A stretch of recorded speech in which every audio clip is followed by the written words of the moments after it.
May commercial ulit tayo! Pwede mo mag-apat na beses ka magbalik-balik ka.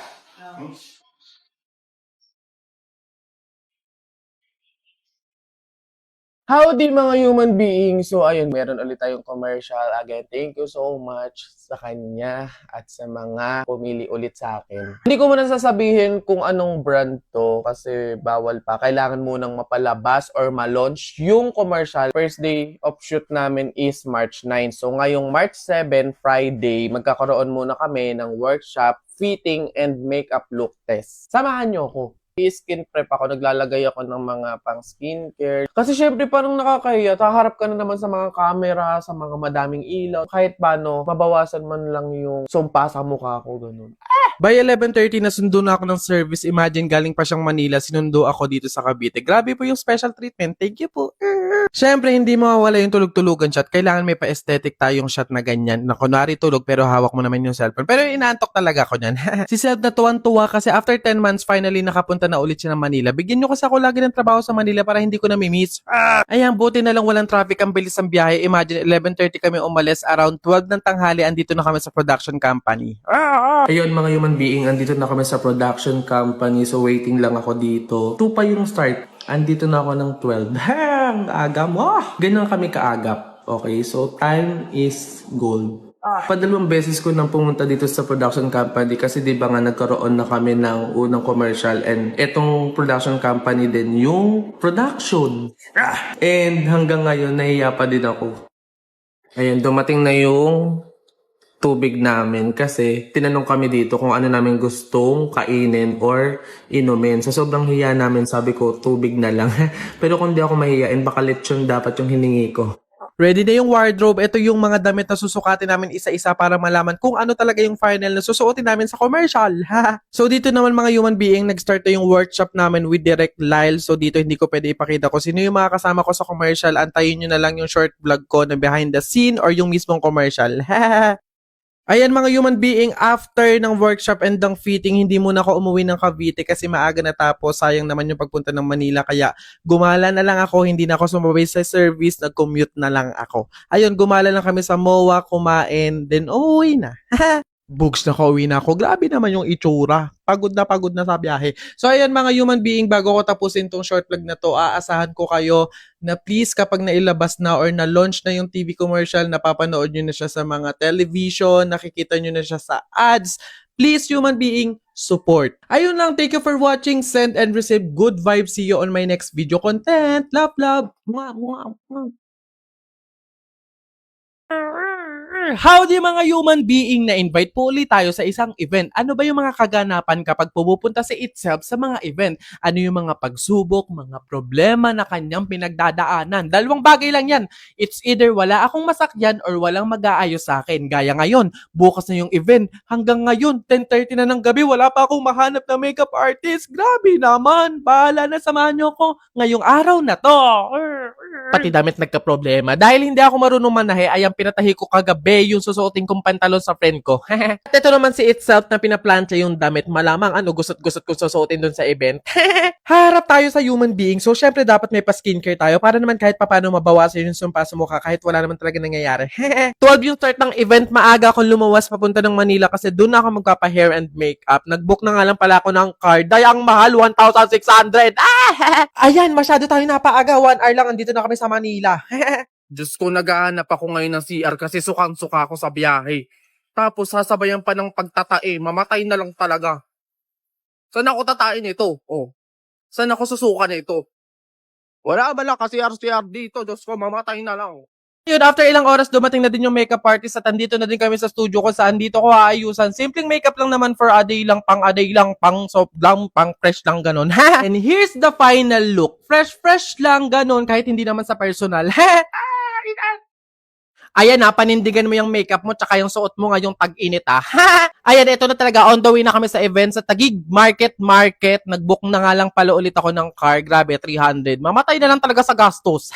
Ang exciting part sa buhay ko, ang pakain. Ayan, so nagkaroon muna kami ng lunch kasama ang agency. Sila yung kumuha sa amin sa Nesty Commercial. Thank you po. After nun, ayan, dumiretso na kami dito sa mismong event nest, event to kung saan may iba't ibang booth, maglalaro ka ng iba't ibang games, at mananalo ka ng iba't ibang mga prizes. Ganun siya.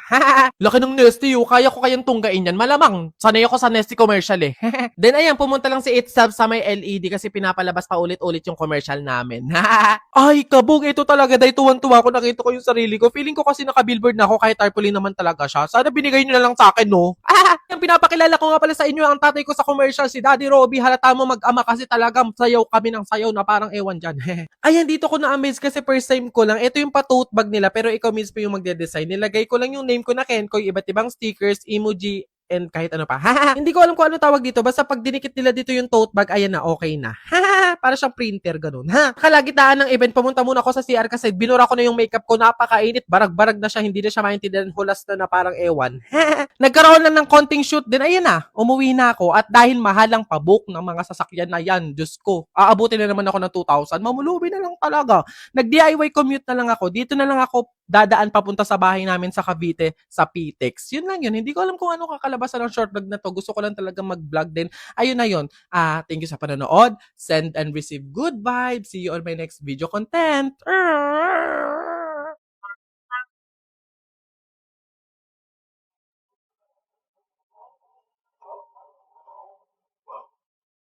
Hala! Ang gagaling nila! Kaya ba natin yan? Grabe, lumilipad sila sa ere.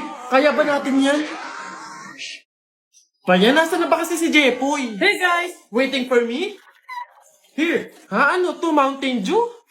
Mountain Dew, zero sugar. Same taste, but zero sugar. Tikman nyo ang bangis. Oh! Oh! Okay. Ipakita natin ang bangis ng zero! Our next zero team, Kenka! Crystal! 2-0 sugar.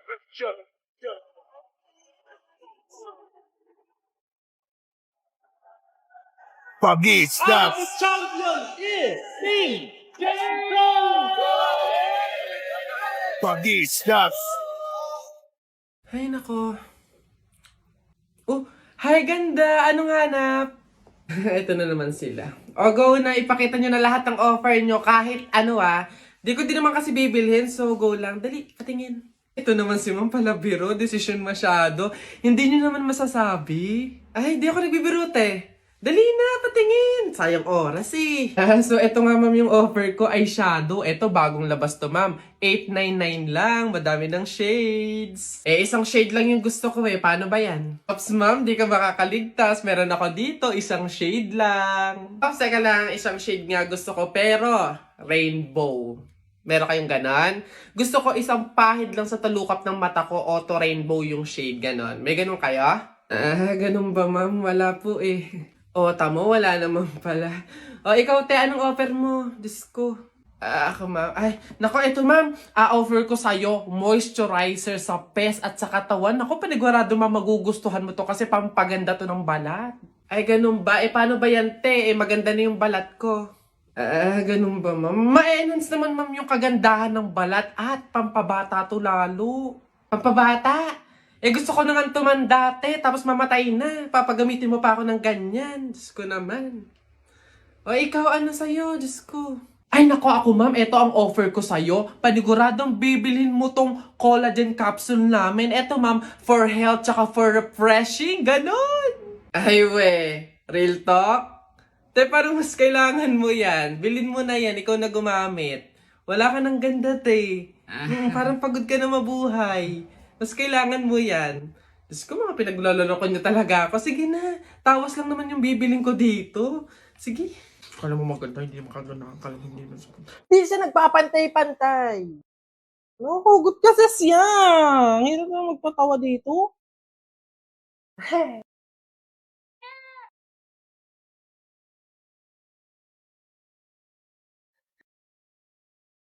Howdy people! Tara po, samahan niyo ako mag-struggle sa paggawa ng Graham. Una, pagsasamahin ko lang yung all-purpose cream, tsaka yung condensed. Parang dati kasama ko lang magawa nito yung mga nanay natin, tapos makikinood ka, tapos makikipapa ka, makikidot-dot kang gano'n. Tapos, ano ba? Mamaya ba yan? Ayan mga people, i-mix na natin. Gagamit ako ng makabagong teknolohiyang ito. First time kong gagamit nito. Pag ganun, no? 2, 3. Nakuhugot kasi siya. Hirap na magpatawa dito. Lalagyan ko muna siya ng gatas sa pinaka-bottom. Bottom! Sa pinaka-sahig. Bago ko lagyan ng crackers, ilalagyan ko muna siya ng gatas. Ganyan, no? Patong-patungan na natin siya gaya ng rice terraces from Banak, Benguet. First layer. Ay, wag mo likutin. Pambatang to talaga. Hinday yung ano nga muna. Mare, upo ka muna dyan. After natin ilagay yung cracker, so lalagyan ko ulit ng gatas. Alternate. Crackers, gatas, crackers, gatas. Lulutangan talaga yung mga biscuit. Pero, trust the process. Di siya nagpapantay-pantay. Lalagyan ko muna ng fruit cocktail sa gitna para mas makapal yung graham. Aminin nyo, after salain ng nanay nyo yung fruit cocktail, iinumin nyo yung pineapple na sabaw. Spread lang natin yung fruit cocktail. Tuloy na tayo sa pagpapatong-patong ng semento. Tapos na yung last layer, kaya doon ko na dinadamihan yung gatas sa ibabaw. Sakto lang yung taas. Bale dun sa may second floor. Then last, ayun, lalagyan ko na uli ng fruit cocktail sa ibabaw. Mas madami kasi ito na yung pinaka magsisilbing design. Ayan na mga people! Tapos na ang graham ni Kentoy. Ito yung itsura niya. Simple lang naman siya pero masarap.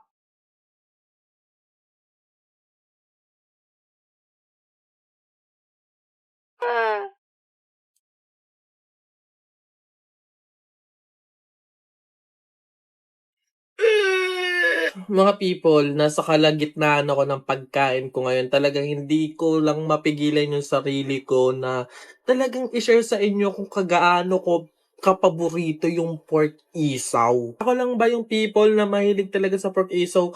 Like, yung tipong halos kahit buong linggo mo siyang kainin, okay lang. Tingnan niyo naman. Ganito yung itsura niya, oh. Pork isaw. Lalo na kung ano siya, yung toasted talaga. Tapos ganito yung itsura na kapag nakababad. Napapapikit talaga ako like ganito. Ganito siya. Ayan people, oh. Sasawsaw mong ganyan, oh.